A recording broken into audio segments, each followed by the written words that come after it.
Hey everyone, this is Austin Schur here with We Write About Music, and today I'm thrilled to be speaking with Matt Gourley, Shannon Locke, and Wade Ryan of Townland. They are coming up on the year anniversary of their fantastic debut record called Honey on the Hi-Fi. I am super excited to talk to them all about it. Guys, I want to thank you so much for taking the time out of your days to be here. How are you? What's going on? Oh, we're good. It's a pleasure to be here. Thanks for having us. This is Yeah, Matt. thank you. Yeah, This Yeah, is likewise. Shannon. And this is Wade. Hi. I'm just jealous I don't have a pink mic, to be honest. That's like the coolest thing so far. So, These are for my podcast. I interviewed a K-pop boy group over the weekend and we needed to match our branding on the video. So, okay. Yeah, that makes sense. That makes sense.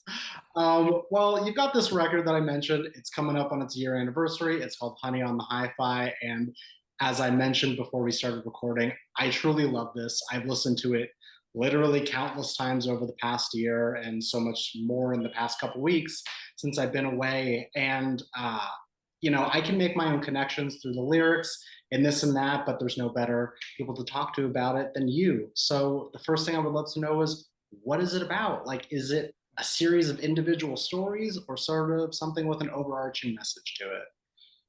I think that they are definitely a series of individual stories. However, my bandwidth for subject matter is probably a little bit limited and narrow, and definitely bottlenecks somewhere around the Cold War and fear of existential annihilation through quicksand, nuclear war, things like that. And then that's healthily sandwiched between two loaves of just love and sentiment for my family. I think that's probably where most of the subject matter comes from, I guess. somebody described the album as cozy doom when it came out. And I feel like that's the best description ever because we do have a lot of like scary war energy, but like it feels like a hug at the same time. I No, it think it is really a bit, does. maybe that's the best way to put it, is when I was a kid and really afraid of things, my mom would put a hand on me and comfort me. So it's the fear and the comfort all in one, I guess. I love that. I mean, I never considered it, but now I can't think of anything else. That's it. Cozy Yeah, do. you wouldn't necessarily know that, I think, because a lot of the lyrics are very oblique, but they're super specific. And I'm happy to explain anything, but I don't Oh, expect anyone to listening to know literally what any of that means, even though it's very literal to me. well, even though it might be literal, do you think any of these songs are open for interpretation? Like anyone listens, they can make their own connections, or is it sort of set in stone? Oh, absolutely. I think because even though it's very specific to me, like I said, the lyrics are so oblique that I don't know how you could ever do anything but put your own attachment onto it, which I welcome and actually would love to hear what people take from it, because I know I do that, especially with Jeff Tweedy and Wilco songs that have very obtuse lyrics as well, and I have no choice but to put my own meaning on them. Chorus. That's actually really funny you brought that up because I have it in my notes here. Your guys' record hits me in the same way that Wilco does. It really does feel like a warm hug, and there's a softness and just like a wholesomeness feeling that it gives me. I don't know, like whether you listen to it on like your shitty laptop speakers or you listen with a nice pair of headphones, there really is an intimacy about it where it doesn't really matter what it's about, but just the general aura of the music makes you feel good. And again, I told you I'm going to blow up your egos, but I really do mean that. And I'm looking at it right on the screen right now. So if that's something that you were going for, you absolutely nailed it. Well, that's not only high Thank praise, you. it's the highest praise, because I don't think I'm a bigger fan of anyone than Wilco. So that's so nice. That's awesome. Yeah. Yeah. What a timeless band. Yeah. I would also love to talk about the production on this because it is lush and it's crisp, and I would love to know sort of the background stuff. I think a lot of people that listen to this really do enjoy the techie side of things. So I'll just let you get into it, and you could talk about whatever you want in terms of like how it was made. Wade, take it.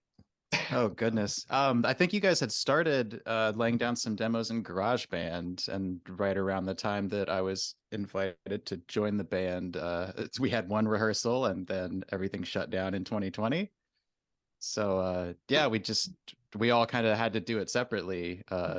through like GarageBand and Logic and just kind of trade the stems back and forth. And Matt and I did a lot of the mixing that way. And Sure. about a year in, we were finally able to do a little more in person and get like just a little more connected, like cleaner takes and stuff. And then we decided to go to the studio. Yeah, and the studio, we basically only recorded drums at the studio towards the end of finishing the album. Everything else was done like very piecemeal from our houses, like sneaking into office buildings over the weekend for quiet, like Yeah, Shannon rooms. worked at Earwolf, the podcast network at the time, and would go in there. It's safe to say this, right? Because you're long. I don't work there anymore. It's fine. And we never used the equipment. We just used the room. But she had access and she'd go in there, you know, at Sundays when everybody in podcasting goes to church. And so they weren't at the studio. Of course. Sinner, Wade, and Shannon, who we should mention are a married couple, by the way, too. And they would go in on Sundays and record all her lush vocals and other things. And it was amazing because like early the next week, I'd always get this batch of presents to open from a Wii transfer file. And it was always like, oh God, what's this? Because these two, they're this power couple and they've brought so much to this band. Townland used to exist before them many years, but truly never alive. Yeah, I really wanted to talk about that as well. Like, what is Townland? Like, is it, I know that we're missing a member here, which is that's okay, but like, how did it come about? How long has it been a thing? Is it a collective or is it, a band? Yeah, we're missing our bass player, Dan. In fact, he's really the only original member besides me left. And I think it started somewhere in 2008 as just a very simple, like acoustic, very much more folk and country 3 to 4 piece. We had Jeff Crocker on drums and then our friend Katie Nunez, and then she left and she was replaced by Annie Stewart, and then she left, and then it just went dormant for years. And then I saw Shannon singing at the Earwolf Company Christmas party doing karaoke and went, oh man, that's so nice. And then because Daniel and Jeff and I had gotten back together because the old Townland had no visibility, it was very dormant, and we got a check from CD Baby for old CD EPs that only pays out when you hit a threshold of $50. So it took like a decade for us to get a $50 check. And that was enough reason for us to go blow that on drinks together. And we said, let's get together. We'll play a little. And right when we did that, it was around Christmas time when I saw Shannon, she joined the band, and then Wade started helping out. And we're like, what? This also comes with Shannon? And then it all clicked. And then we used Tony Thaxton from Motion City soundtrack for drums, and then my buddy Mark McConville for pedal steel. Literally anytime we can get them. I guess they're technically not in the band, but honorary. But they are in our hearts, and they're always with us. So like they kind of are. Yeah. Nice. That's amazing. Okay, I had no idea that it had been a thing for so long, and it kind of makes sense that the first record comes in 2022. 14 years later since something like that, since its birth. That's beautiful. Had you like separately been a part of different musical projects, or was music just sort of a passion thing for you guys? Us, I mean, yeah, Wade's been in I've been in and out of bands my whole life, just picking up like production and like a dozen instruments. So yeah, I really came in handy like on the production side and like playing doing like drums and guitar and stuff on the album. And I've been singing like my whole life, as long as I could remember. Like I was a toddler that got like set up on dining room tables and would like entertain people at parties with my parents and stuff. And I did a lot of musical theater growing up. I sang competitively, and I like did that like opera, musical theater, like big performance kind of stuff. Okay. And then the two of us, like we're from Texas, and we moved to LA like 8 years ago. But back in Austin, we were in like a little 3-piece, and we do like weddings occasionally and coffee shops and just kind of easygoing stuff. But this is my first like real experience in like a band. Got it. Okay, so it took a while, but you're here, and I really don't want to take away from you two, but Shannon, your voice is really like the standout of this record for me. Thank Like, you. I mean, I'm not discounting the instrumentals. They're beautiful and euphoric in their own way, but like, holy shit, like your voice is amazing. And Thank you. it's really Yeah. stand out. That's what I heard when I went to that Earwolf Christmas Yeah, party. and I was Matt, like, what I is this? completely would be like, you need to be in this band right now. Yeah. I don't care what you're doing in your life, but please take the time. That's amazing. In terms, I know we sort of cover genre a little bit, but I do feel that this record, and guys, just like your general sound, does pull from a lot of influence. Like there's clearly like some country, Americana, soft rock, and obviously like Wilco and things like that. But if you sort of had to give the elevator pitch for someone that hadn't listened to this before, how would you describe it? We always say easy listening first. Like that seems to be a good genre starter. And then I like to say 70s soft rock with a country like Yeah. twang to it. Yeah, and then I always want to say that too, but then the record ended up being a little more rockin' than I think we intended, and I don't mean that like it's hard rockin'. I just mean rather than soft rock, it's maybe like sort of like congealed rock, or like semi permeable, malleable rock or something. That just flows off the tongue. No, that's a great way to put it. Yeah. Yeah, it really does pull from so much, which is why I like it. Like, I could show this to my friends who definitely listen to rock and would like it. I could also send it to my parents who I think would enjoy it and kind of vibes with their things. I think that's actually the highest compliment.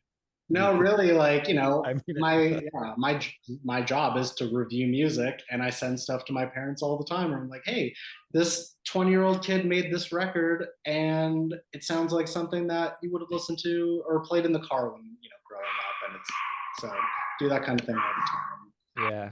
The album may have come to in a bit of transition because Townland, I think, really was folk and country for so long. But now that we have Wade and Tony on drums, it is becoming, I think we're really heading more in the soft rock and a little bit more lush and produced sound of things, just because we can, where we couldn't really before. Was that something that was agreed upon beforehand? Like, this is the type of sound that we want to make, or was it something that kind of evolved out of jamming together? Yeah, I don't know if it was agreed upon, but I think it was appreciated by all of us, and it seemed that it started happening. We all go, yeah, we like this, right? Am I right about that? Yeah. I don't think there's a specific angle we're going for, but like Dan is such an interesting and unique bass player to begin with. So it's like with like a Flea and the Chili Peppers thing, it's like, oh, that guy's just bringing a ton of sound with what he's doing on his instrument. And like Matt's riffs are usually very like folky. All the drums were like, I learned drums in the 90s, so if you want to make that alt rock connection, like listening to a lot of Goo Goo Dolls and stuff, that I think they just kind of fall into place.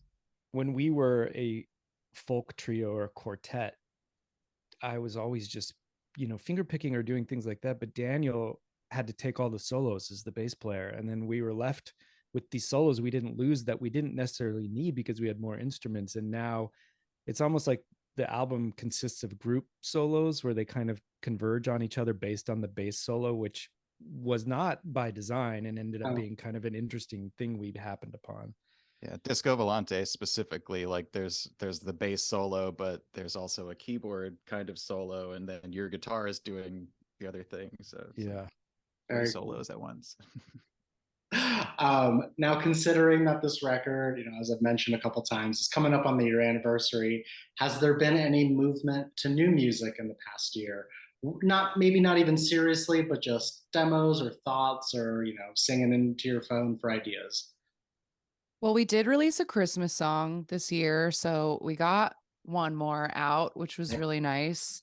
And yeah, I feel like we're slowly like working on some new stuff. Everybody's been kind of busy. There's new babies in the band.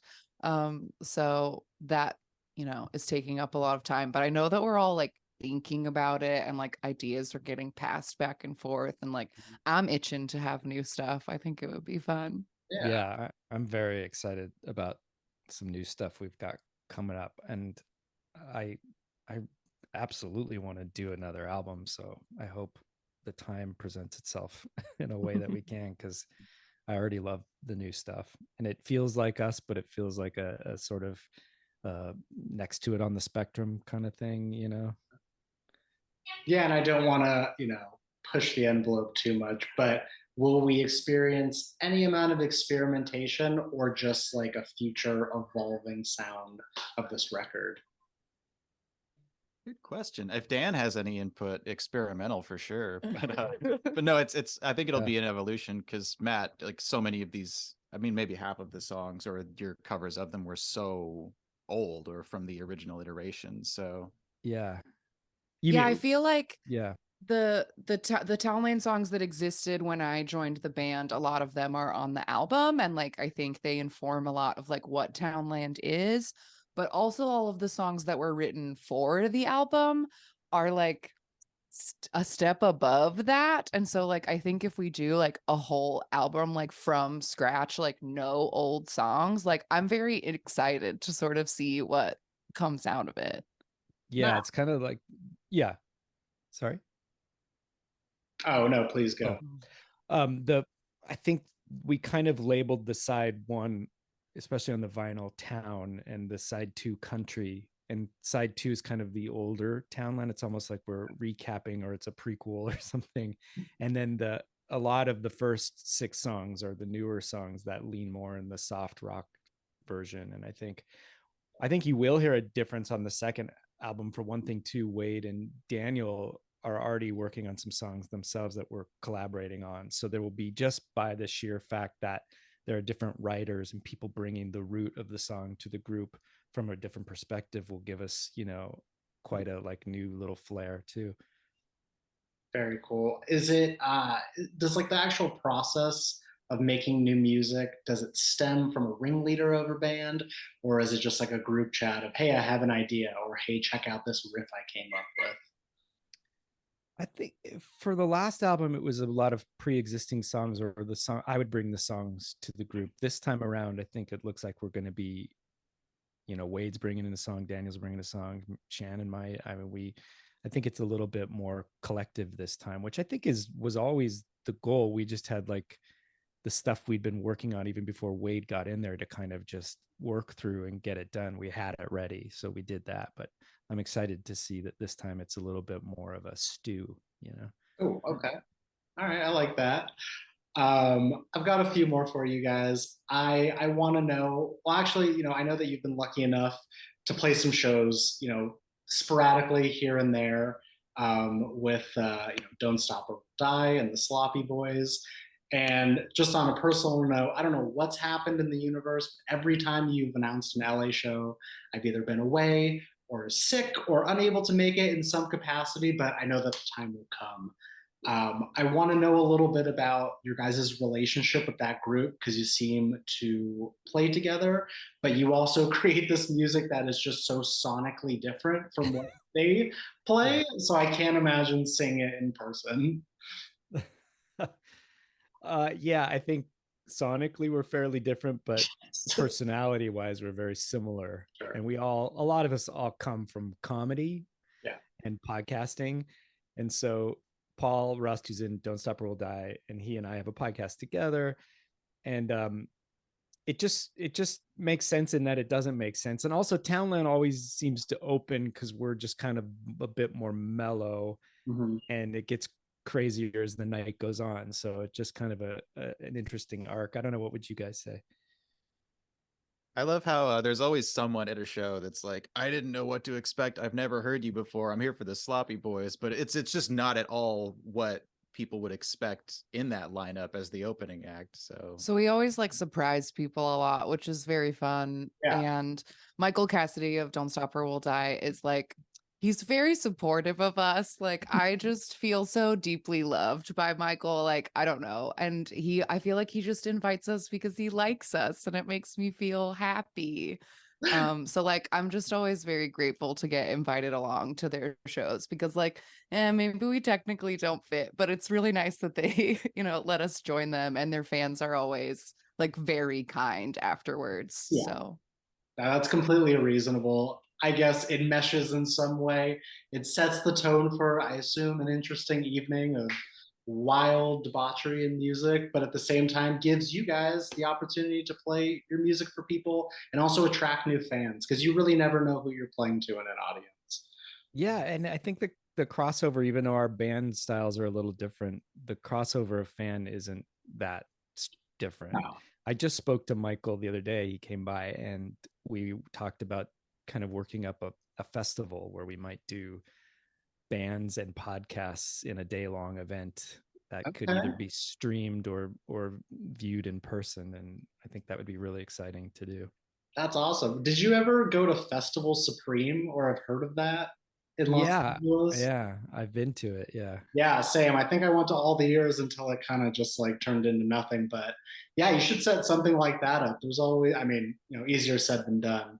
But in That's terms funny of you should like, say that because I think that may be coming back and Michael mentioned like, hey, why haven't we ever played Festival Supreme? And don't that's get my hopes up right now.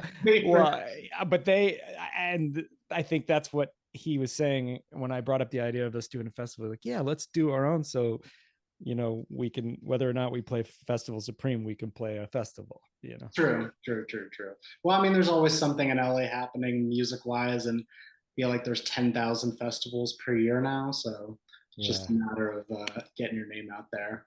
But you also have your own lives and things to do. So I understand. Um, so we're still very much at the beginning of the year here, even though it's middle February. But I think it's still an okay time to ask, like, what does this year look like for you guys? Either professionally or just in terms of music or even lofty goals, things that you would like to see happen. Well, speaking of festivals, if any festival bookers are listening, I think that would be a good goal, just like for exposure and to sort of find like where we fit in the grander scheme of things. Because we have played a lot of shows with Sloppy Boys and Don't Stop, and that's all sort of like comedy podcast adjacent. So I'd be curious to see if we could like step out of that comfort zone. Because like you were saying earlier about like your parents enjoy our album, I feel like based on the reaction from my parents and their friends that there is like an entire like boomer audience that would like absolutely love us. Yeah. But we've like never played in front of anybody but like comedy podcast fans who again are very sweet and loving, but like I don't know, I think we appeal to a wider audience and I'd love to be able to get to just like get out there in front of different people. It might be like, I don't know, you never know what could happen. That's No, our biggest selling point is that we're the band your parents would like. exactly. It's so true. I mean, there's 1,000,000,000 bajillion problems with the music industry nowadays, but that's kind of what I'm aiming to do with this podcast is like, I've done hundreds of these at this point, and the point is to bring attention to bands that people aren't listening to, but they need to listen to. And it really is music like you guys is that it's like I would send this to my mom and I know for a fact she would say, I love this. Who is this? Why aren't people listening to them? And so, yeah, I mean, if that's a reason to listen, then like just take my word for it. Yeah. I have one more question for you all, and it's how I like to wrap these up. The question is basically for the person that is going to listen to your music for the first time, what is an opening message that you'd like to say to them before they listen for the first time? Oh man. I know the album cover says I produced this, but if there's any part that you don't like, that wasn't me. That's a good one. That's a good one. God, I mean, I'd say just pour a cup of coffee in a hot toddy, put some headphones on, and sit in a comfy chair. Hopefully, it's kind of raining outside, and just let it go, let it ride. Oh man, I don't know. Yeah, I feel like I kind of agree with Matt's sentiments. Like, I don't know, just like cozy up and put it on. And like, I feel like it's a good soundtrack for your day if you just want to have like a nice time. Like, I'd find it just to be a deeply agreeable album. It's a And, deeply like, agreeable album that your parents will love. yeah. No bias Like, whatsoever. we spent so much time over Christmas break, like, because we hadn't been home to Texas since the album had come out. So, like, there was a lot of people just putting the album on when we came over to be like, huh? I got it. And like, it's very nice background music. Like, you can obviously listen to it very intently and sing along, but like, I just think that it's deeply pleasant and enjoyable. So it's good for any mood. I agree. It's the type of record you wake up on a cold, slightly rainy Sunday morning, pop it on the turntable, make a hot cup of coffee, and just kind of like let the music steer your day. And if You that said it best. Yeah. that appeals to you, then I say click the play button. All three of you, thank you so much for taking the time. It really means so much. Please let me plug this record for you one more time. If you didn't catch it the first time around, the band is called Townland. The record is called Honey on the Hi-Fi. We will have links in the article so you can listen and share and follow along and send it to your mom, your dad, and your grandparents and all your friends and whoever you want. But again, seriously, thank you so much. This has been great. Thanks, Thank Austin. you. Thanks for having us. You're very welcome. I'll talk to you later. Bye bye.